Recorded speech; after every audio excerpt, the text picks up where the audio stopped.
ba kayo na walang garahe at sa labas nagpa-park? Panoorin nyo ang video na ito at tuturuan ko kayo kung paano gumawa ng extension para sa ating WSP e-bike. Tatlong bagay lang po yung kailangan natin para sa DIY na ito. Una, yung number 16 na flat cord. Pangalawa, yung male at female na mga plugs. At ang pangatlo ay ang screwdriver. Wala po akong tester kaya sinigurado ko na maayos po itong aking ginagawa. Huwag kayong mag-alala, sobrang dali lang nito. Simulan natin. Makikita nyo dyan na pagkatapos kong iset up ang charger, tinakpan ko siya na ginawa kong rubber matting na libre po sa kotse at pagkatapos nilagyan ko lang po ng insulating foam sa ilalim para nga maproteksyonan sa init yung ating battery. At the same time, protection na rin kung sakasakaling mang umulan. Pagkatapos niyan, naglagay pa po ako ng karton sa ibabaw para hindi naman masyadong naiinitan yung ating upuan at saka yung head panel ng ating WSP. At pagkatapos ng lahat ng yan, tinakpan ko pa siya ng binili kong cover. Ito po ay para hindi naman kita yung charger at baka pag iniwan ko yan dyan, pagbalik ko ay wala na. Sinubukan ko naman po na ilagay yung charger sa loob ng compartment at pwede naman siya kasi. Ngunit, nung binuksan ko yung compartment, sobrang init kasi hindi makalabas yung init na galing sa singaw ng charger.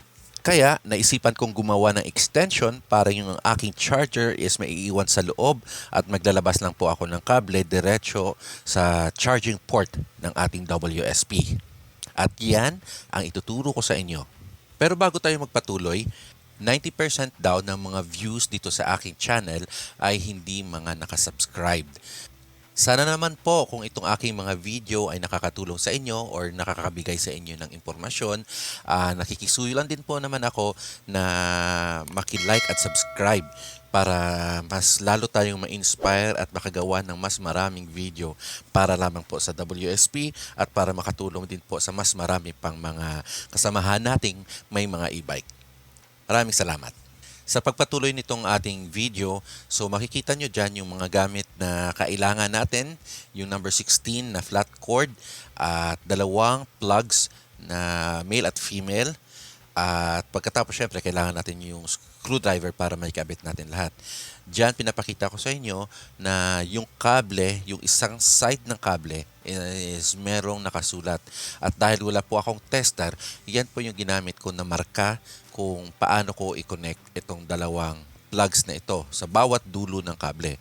Yung kable na binili ko ay nasa 7 meters kasi tamang-tama lang siya mula sa aking wall socket papunta sa charging port ng ating WSP. At dahil nga yung ating WSP ay battery operated, yung charger or yung extension na ginagawa natin ngayon is importante na hindi dapat magkabaliktad. Iwasan nating magkabaliktad yung kable kasi nga dahil ito ay battery, meron po siyang polarity, meron po siyang positive at negative. So, yun lang po yung kailangan natin ingatan sa paggawa ng extension cable na ito. Ayan po, meron po akong picture na nilagay para pwede nyo sundan kung paano i-connect itong ating plug at ang ating wire. Bago tayo magpatuloy, batiin muna natin ang ating mga bagong subscribers na sina The 182S, Apollo Moon, C190 Able, Hi, Christian Samonte, John Adolf Bravo at yung mga nagko-comment po sa ating mga previous videos na sina RB Bofil, Aldrin Daniel Gonzalez, Rick Malihan, Neo Wolfsturks, Joseph Marwin Samson, More Power 882, JR, at yung ating masugid na taga-subaybay na si Mr. Uten, Vince Kun, Arvin Almirol, Glenn Salazar, Jaren Montaos, Angelo Fajardo, at Emay Husay. Maraming salamat po. Ayan, nakikita natin ngayon na ayaw magkasya ng female plug natin sa charging port kasi iba yung butas sa gitna. Kaya ginawa natin, binutasan natin yan gamit ang soldering iron. So ngayon, makikita nyo na sinisigurado ko na tama yung orientation ng aking mga plugs. So gagawin natin, susundan natin yung kable. Ayan, ginaya ko siya yung original galing sa charger papunta dyan sa ginawa ko na extension at sinisigurado ko na yung dulo niya dapat tapat din po siya doon sa pwesto ng charging port mismo ng WSP. So, ayan o, nakikita nyo na pareho yung dulo niya ng dulo mismo ng charger. Yan yung dapat na posisyon po. So, at wala po akong tester, kaya mano-mano ko pong sinisigurado na tama yung pagkagawa ng ating extension. So, ayan. Kita nyo, at ito'y saktong-sakto nang pumapasok sa charging port ng ating WSP. So, ngayon, yung dulo ng extension na yan, nilagay ko yan kinabit ko na yan sa aking wall socket. At ayan, kung nakikita nyo, nagtitest kasi ako ngayon ng kung magkano yung nagagastos ng ating WSP sa pag-charge.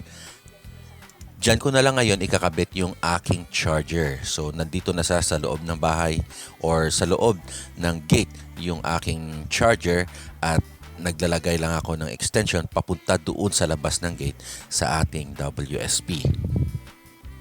Ayan. So, kahit umulan man yan o umaraw, kampante ako na yung charger ko is nandito sa loob at hindi siya mauulanan, hindi siya maiinitan at lalong-lalong hindi siya mananakaw.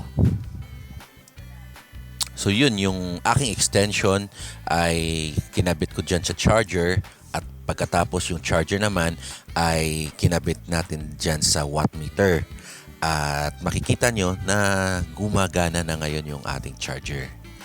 So, abangan nyo po yung susunod nating mga video kasi ipapakita ko po sa inyo kung magkano yung nagagastos natin sa pagta-charge ng ating WSP.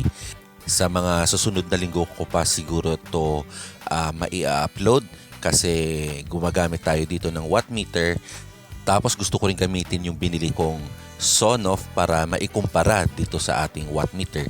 Kagaya na ginawa natin doon sa pag-test ng top speed, kinumpara natin yung ating digital panel, yung phone na GPS speedometer, at saka yung dashcam na GPS din.